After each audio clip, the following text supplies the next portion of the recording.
Good morning, students. This is your computer teacher, Devdeep sir, and I'm here with the explanation of input and output device.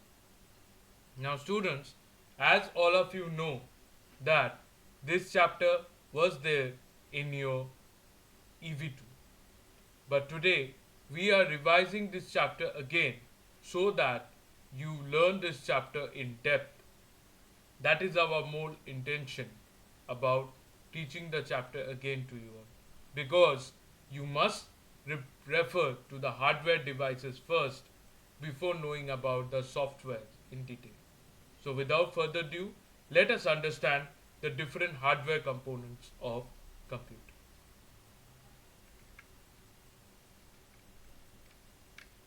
Now, the most important thing that you all will notice in this chapter is it is about the input and output device, which is the heart of any computer.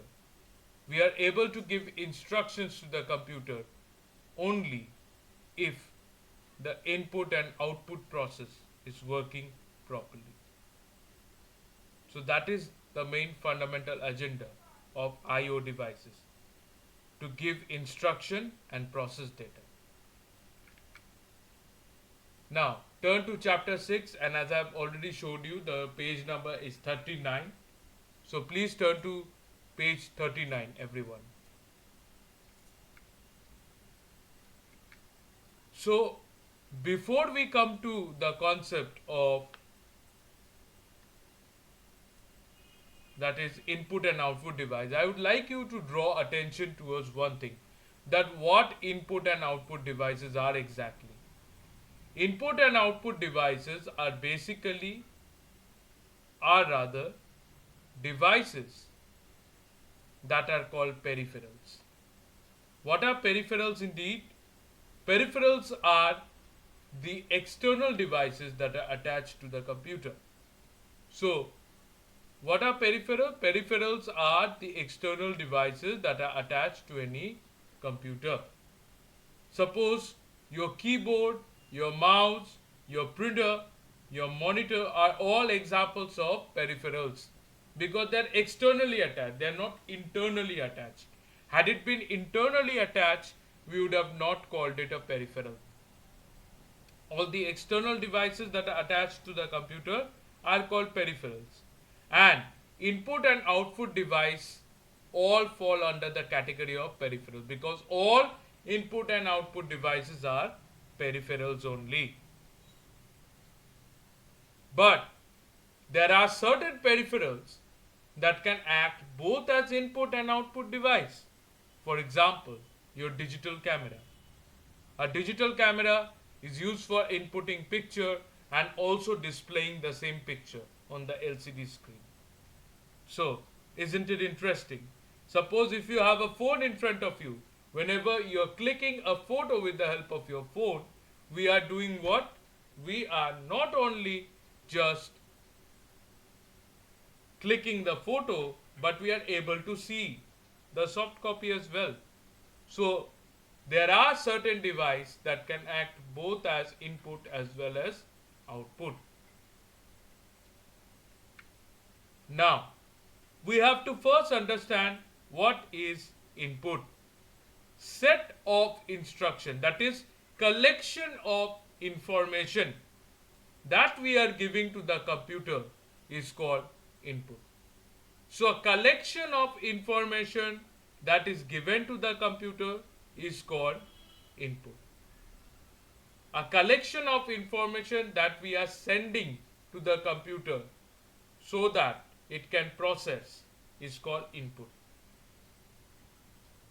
Now, there are different devices that can do the job of this input, that is collecting the data. Those devices are called input devices. So what are the devices that do input known as? They are called input devices. Now what are input devices?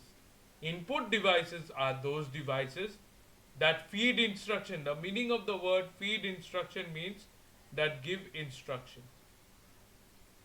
They basically handle the raw data.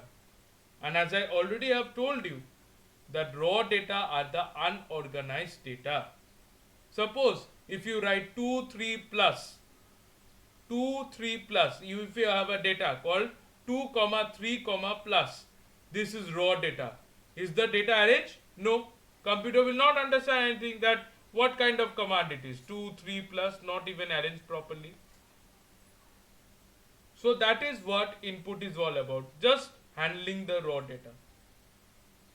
But output devices are those devices that will organize this raw data and display the actual result. And that is done using a cycle that is called IPO, which we will discuss later on. So, what are output device? The device that process result are called output device. Examples are printer, scanner, plotter, etc. And this entire input and output device is working in a cycle. That cycle is called IPO. I for input, P for process, O for output. I repeat once again, children. I for input, P for process, and O for output. Now I have given here a list of few items that are output devices. You all can find out more output devices if you want. This can be a homework to you all. Like right now in front of me, if you ask what output device I am having, is I am taking the class, I am able to see you all with the help of my monitor. What input device I am using? I am using a keyboard right in front of me. Okay, I am using this keyboard by the help of which I am typing the data to you all. Okay. Now, let us see the first example of IPO cycle. For example, we will take the example of juicer grinder. A juicer grinder is a very important example. Why? Because here the fruit, suppose in this example it is given orange. Okay? Orange here is acting as an input. Now the orange is converted into orange juice by the device that is called juicer grinder. So juicer grinder here is processing the data that is orange into final output that is orange juice. Similarly, for a toaster, bread is the input and toast becomes the output. Now, coming to the technical example, suppose if you have given the computer 3 different inputs, 4, 5 and plus. The computer will process it into 4 plus 5 and then finally display the output as 9. Is it clear?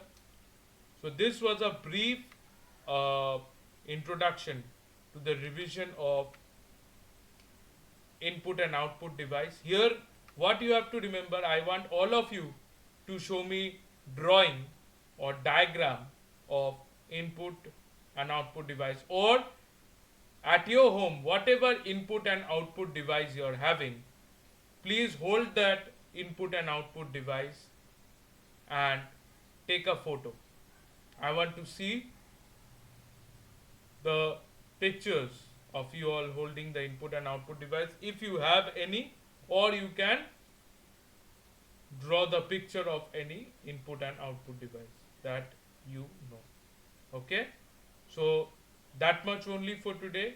This is your computer teacher thanking you all for listening to me. Okay, and wish you have a nice day ahead. Thank you, children.